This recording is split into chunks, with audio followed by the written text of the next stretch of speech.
guess we'll begin. I'm Robert Buxton. Hello, it's great to be back. I saw you here. I was here maybe 2 months ago, 1 or 2, I don't even remember.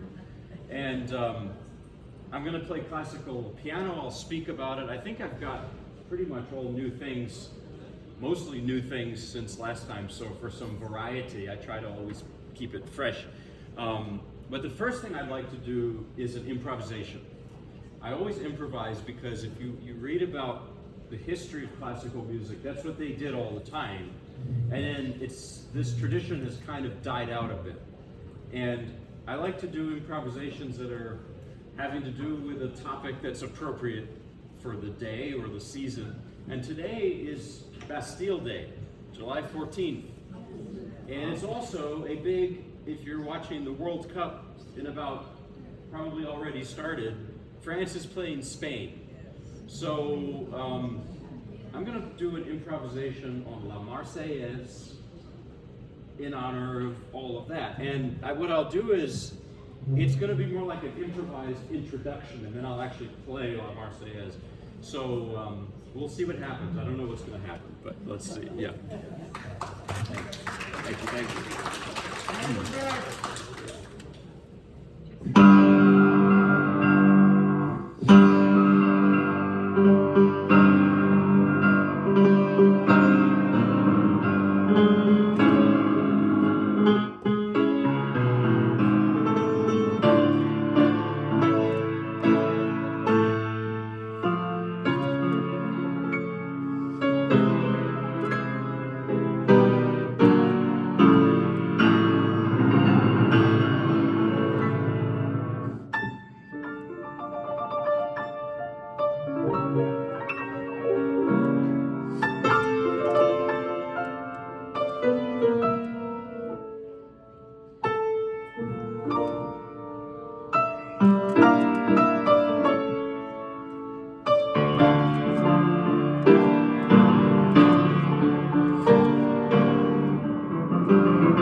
So, a little fireworks there. So, now I want to play, the last time we met I played you Schubert's Ave Maria, arranged by Liszt.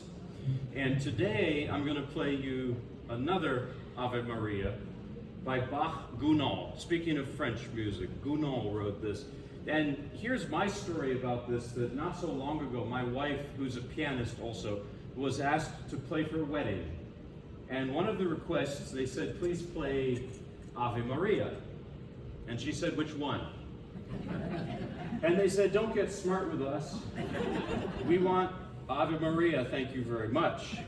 Well, she played the Schubert, and luckily that's what they wanted. But it's not the only one. There are multiple versions of it. So in the 1850s, Gounod was spending some time with his father-in-law, and they were playing Bach together. Isn't that nice? I think if everybody played Bach with their in-laws, the world would be a better place. And they were looking at the C major prelude from the Well-Tempered Clavier. It's a famous piece by Bach.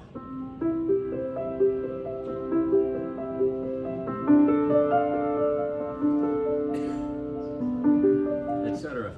Now Gounod, speaking of improvising, he just spontaneously improvised a melody on top of that, which is...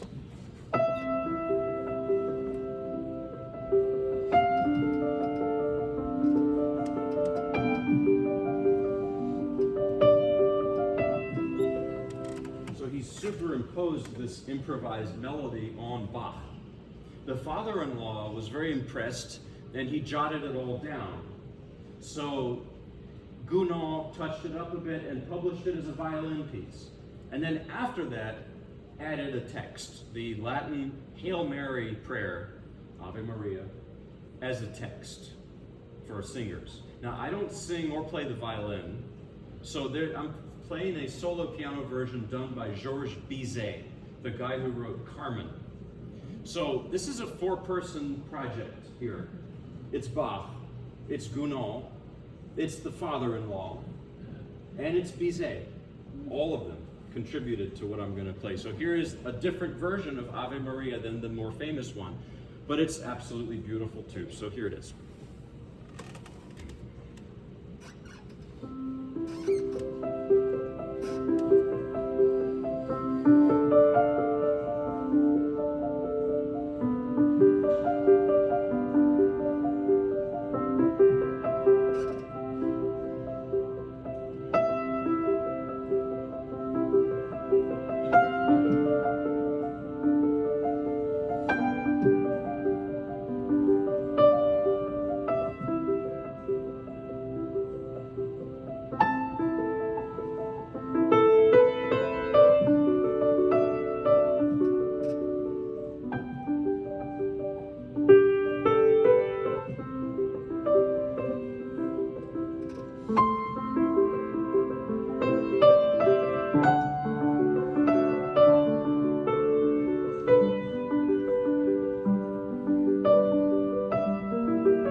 you. Now I'm going to do another vocal piece. This is Robert Schumann's Widmung, or dedication.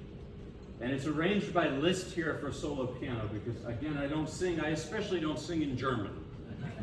The text is by Friedrich Ruckert, which I don't speak German. When I visited Germany and Austria, I went last summer, and people told me a very nice thing followed by a not so nice thing. They would say, you know, your pronunciation is perfect, but everything else is terrible. So I have that going for me, though. So Schumann wrote this piece. It's part of a larger song cycle, the Myrten, or the Myrtles, it's called. This was a wedding present for his wife, Clara. And their path to getting married was a rocky one, because Clara's father, Frederick, was Robert Schumann's piano teacher. And he didn't maybe trust him as a suitor for his daughter. By the way, Clara herself was a great musician, a great pianist, a great composer herself.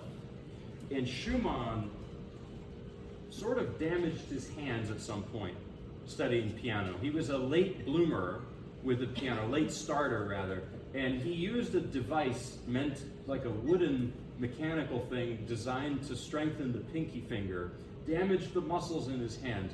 I believe I played other pieces by Schumann last time. I don't think I did this one, but maybe I told you these stories about him. The central thing with Robert Schumann was he had bipolar disorder. He had a terrible mental illness. And this influenced his life, his music, and maybe that's why the father didn't want him to marry his daughter. He thought that he was an erratic person. By the way, Robert Schumann turned out to be a very good husband and father and everything. And I think a lot of people that have bipolar are very creative and have a lot of sensitivity and a heightened feeling, you could say, of humanity. I feel it in Schumann's music. And I think Schumann's music, it should never be too comfortable or too static.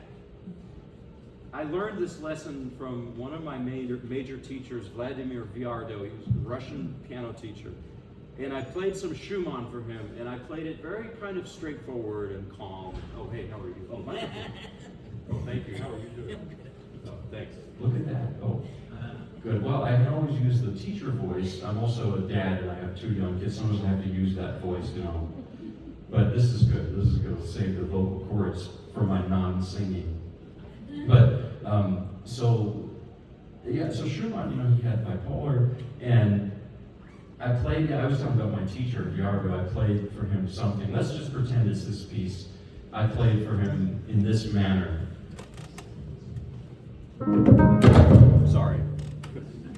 My bad. Okay, let's do that, okay.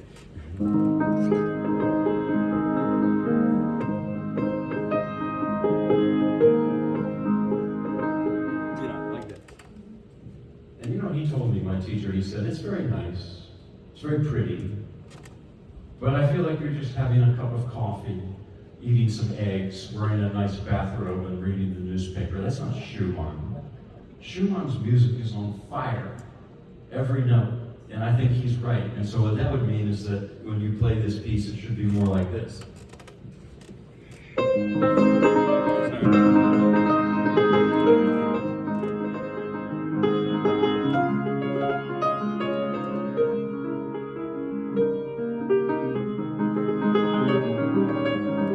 know, this piece depicts the feelings of being in love. It's a heightened sense of emotion. It's like the adrenaline is going. You might feel butterflies in your stomach. Like there's this part here.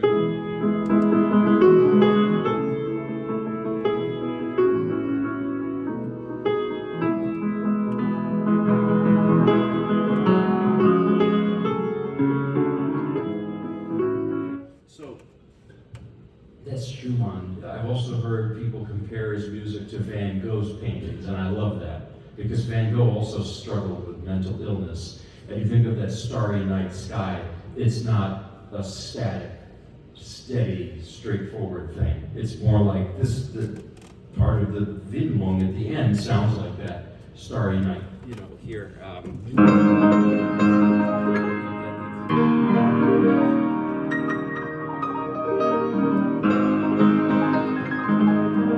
those ocean waves or something. So anyway, that's Schumann, I think. I mean, I didn't know him personally, but just in imagining what he was like and what his music is like. And I was reading about him that at the end of his life, you know, it was very tragic. He tried to take his life and lived in an asylum. It was terrible. He believed that he was a failure as a composer, and I think that what nonsense to believe that, because I think especially this piece, that his music is so heartfelt and so human and so real, you know. So here is the Widmung by Robert Schumann, arranged by Liszt. And speaking of Liszt, Liszt was friendly with Robert Schumann, but Clara Schumann hated Liszt. She hated him. She said that he was a spoiled child. She wasn't completely wrong. Liszt could be kind of a show-off, it's true. But there's a story about that when Liszt wrote his Paganini studies, he knew how much Clara hated over-the-top pieces based on Paganini. So, who did Liszt dedicate those pieces to? In big letters he writes, dedicated to Clara Schumann, knowing full well that she would hate them. So call it a practical joke maybe, but you know, they had senses of humor back then too. So here is the Schumann, Robert Schumann Widmung, arranged by Liszt. Oops. I'm just gonna put this here so we don't have that dropping in that.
you. You know, the internet can be a strange place, and I post videos sometimes of my playing, and there's a rule of thumb: don't ever read the comments. I recently posted this piece and got two interesting comments. One person wrote, "Too fast," and another person wrote in response, "Not too fast, but timing is all over the place, very bad." And this is, I mean, I didn't say anything, but I was thinking about those because it's thought-provoking. And the first thing I did was I went to some old recordings to people who were born in the 19th century, singers, just to listen to how they did it. Because a lot of the time you'll hear it today very drawn out and like this, you know.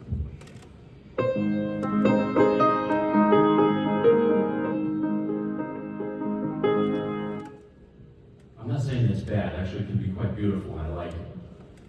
But what I noticed in those older recordings is there's this almost like frantic thing going on. And then thinking about all those things with Schumann's life and his bipolar disorder. And this, I think, is a manic piece. Clearly, it's manic. Oh, yeah, that's good. Thank you very much.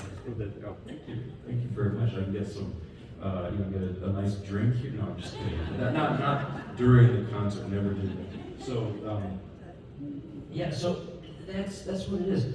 So anyway, that's why I was just thinking about this concept. I thought, okay, well, that's why I believe it should be played that way. But hey, there are many ways to play it. So next, I want to play you a piece by a composer who's maybe not quite as well known as Robert Schumann and Charles Gounod. Have you ever heard of Manuel Ponce before? Does that name ring a bell? He was a Mexican composer in the early 20th century. And this is his Intermezzo number 1 for piano. Now, a lot of his guitar music is very well known, but piano music, not as much. It should be. And I think that many Latin American composers, including Ponce, they had this tension in themselves, this conflict in themselves. So Ponce studied in Europe. He went to Berlin to study, and he absorbed a European style. And this piece has that. It sounds like a salon piece from the early 20th, late 19th centuries. But then when he came back to Mexico, he incorporated more and more Mexican folk music. Like this piece uses thirds in music theory. It's and a lot of Mexican folk music uses those thirds. In this piece, he does this.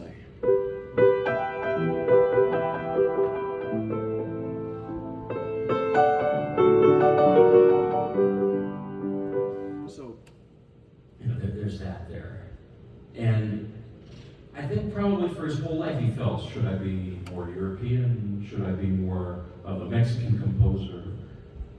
Think of Aaron Copland in this country, who I love very much. Aaron Copland had a very similar story. He was born in Queens, went to study in France with Nadia Boulanger.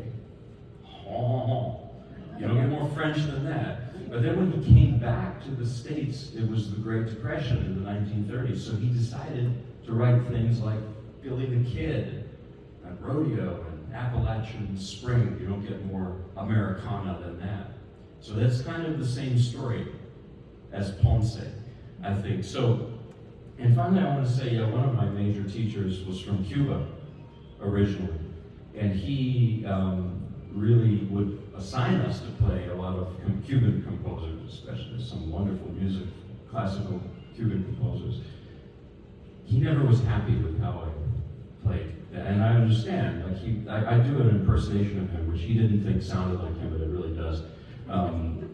He always talked in the back of his throat like this, and I would play for him. He said, "No, it's so terrible. You don't even come from Cuba. How can you play it?" One time I worked very hard on a piece by Cervantes. I studied recordings of Cuban folk singers, and I played for him. He was silent for a good while, and I thought, I got it. That's it. And then he muttered to me, "Why do you even bother?"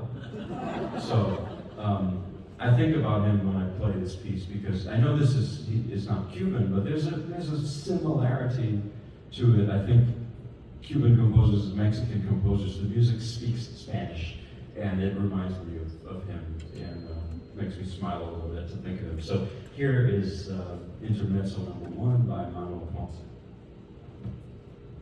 This was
should be played more. That piece should be played more. It's such a beautiful piece. And I think in general, there's a lot of Latin American classical composers, they're overlooked unfairly, unnecessarily. So now I'm going to play a part of a longer piece. I'll do either half or 2/3, depending on how it goes. Do you know about Buc-ee's in Mebane? Anybody? You know, I live in Mebane, so they're building this big gas station called Buc-ee's, and they also have a store there. Why am I talking about this? Because they keep saying, you know, it's going to be ready, like, next month or 3 months, and then it's not. Well, unfortunately, that's what's going on with this piece for me. I'm doing my own arrangement. I don't think I did this last time. I'm doing my own arrangement of Rachmaninoff's Rhapsody on the theme of Paganini. And it's my own arrangement because it's for piano plus orchestra. And as you can see, I don't have an orchestra with me. You know, it just doesn't make sense logistically. The other option would be, I thought about getting like a boombox and getting the recording just of the orchestra by itself, playing the piano part. But what if the recording doesn't work? Or what if they play too fast or too slow and I just don't like it? Well, so the next option is to make my own, you know, smush it all into one part. And that is the technical term, smush. And that's what I've done. I've tried to do, you know, put the orchestra and the piano into one thing. So, and it's just not, I'm not going to play the whole thing because I don't have the whole thing yet. Still working on it. And as it goes along, I know it less and less well, but, you know, eventually.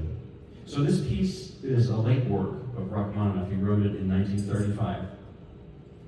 And his style changed so much in those late years because his life was like this. He was born in 1873 in Tsarist Russia.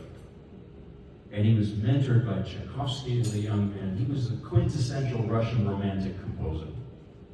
But then 1917 happened, the Russian Revolution, and he and his family got out. never went back, never returned. For a time they lived in Western Europe, but they eventually settled in the US and loved the States. You know, he loved this country, he became a citizen, but he was deeply nostalgic for Russia, for home. And you can feel it in this piece. This piece is variations on Paganini's 24th Caprice, which goes like this. I believe last time I played you Brahms' Paganini variations. There's so many pieces based on that theme by Paganini. And, but these are not traditional variations because it goes so far from that original theme sometimes that you're in a different world. I think it's just they're loosely based on Paganini. So I call them more vignettes than variations. Vignettes through the rear view mirror, because a lot of it is looking back on his life. Some of it is describing, I think, his present life. Like the beginning, for instance, it sounds like, I'll tell you what it sounds like to me.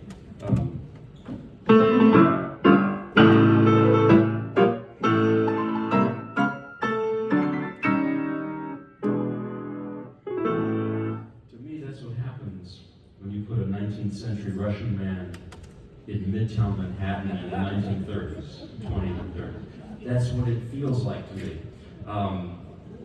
Because his earlier music has these long melodies, like a Tolstoy sentence that just goes on, or like a Russian meadow that's forever, like, you know.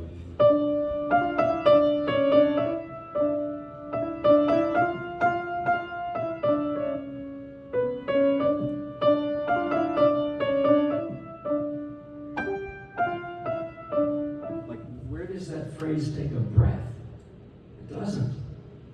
Whereas Mozart, for instance, is all chopped up into small segments.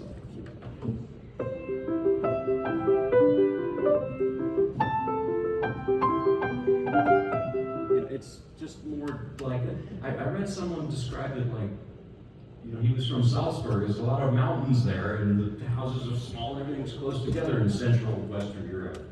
In Russia, everything's vast and open. But with Rachmaninoff, he changed, and actually when his style changed in his later years.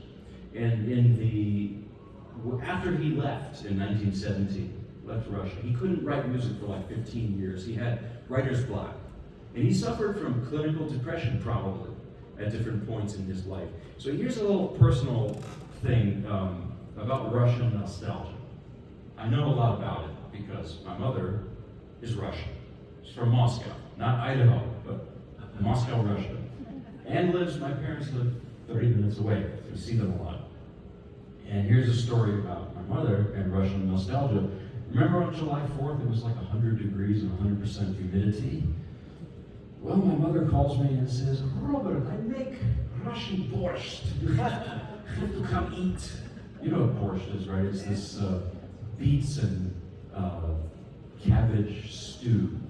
You want to eat it when it's like negative 50 outside, but not when it's so hot. And I told her, I said, Mom, it's 100 degrees out, it's 100% humidity. This is North Carolina. She said, no, but it's like Russia, it's like home, you know?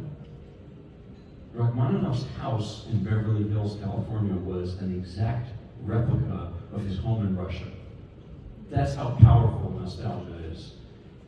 So a couple more features of this piece. You're going to hear often Russian bells, because Rachmaninoff was a Russian Orthodox Christian, although the church, I think I read somewhere, they excommunicated him because he married his cousin, but, you know, here are the bells. There's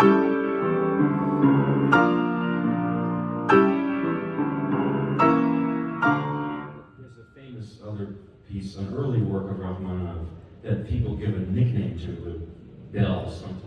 It's the C-sharp minor prelude, you know.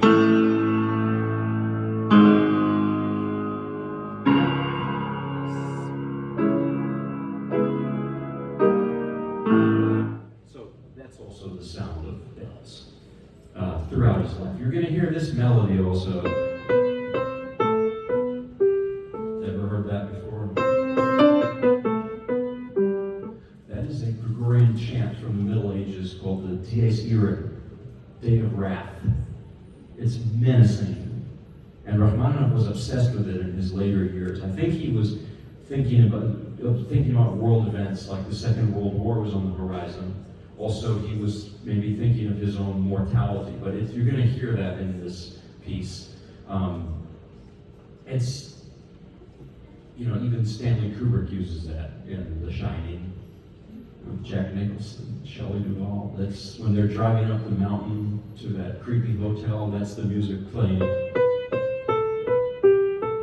So, anyway, I'm going to do as much as I can of this. I ask for some forgiveness because trying to play the piano and orchestra at the same time is a little bit crazy. So.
And that's not all of it, that's 2/3 of it. And I didn't talk about it, but I wanted to end off on the most famous variation. And that's almost like the soul of the piece, and that is played, I may have played as by itself last time, I don't remember. But that melody, where does it come from? That's Paganini upside down. Because if you have the sheet music that you turn the paper upside down, what do you get? It's brilliant. And that part is where all just the nostalgic feeling just comes out. It's kind of in the style that he wrote in when he was a young man. And he goes back to that style there, and it's just so moving. Have you ever seen the movie Somewhere in Time with Christopher Reeve and Jane Seymour? You know, YouTube has all these free movies, and I take advantage of it.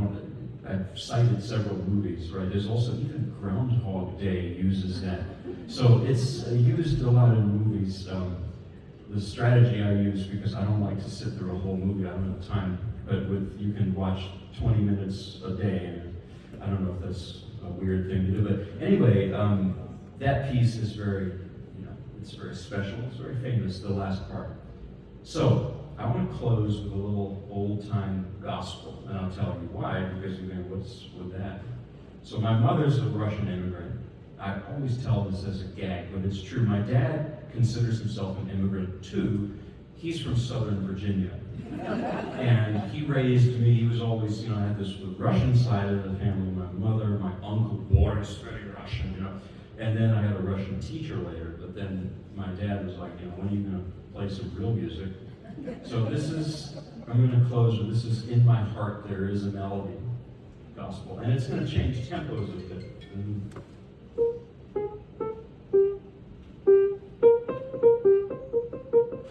Right? I don't have perfect pitch, but something like that, right? Okay, here is the gospel. In my heart there rings a melody.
thank you for having me, and I look forward to hopefully soon. And thank you again. Have a wonderful day and week, and stay cool out there. Yeah.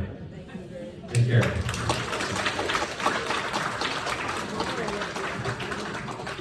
I don't know if they'll have me to. Oh, thank you.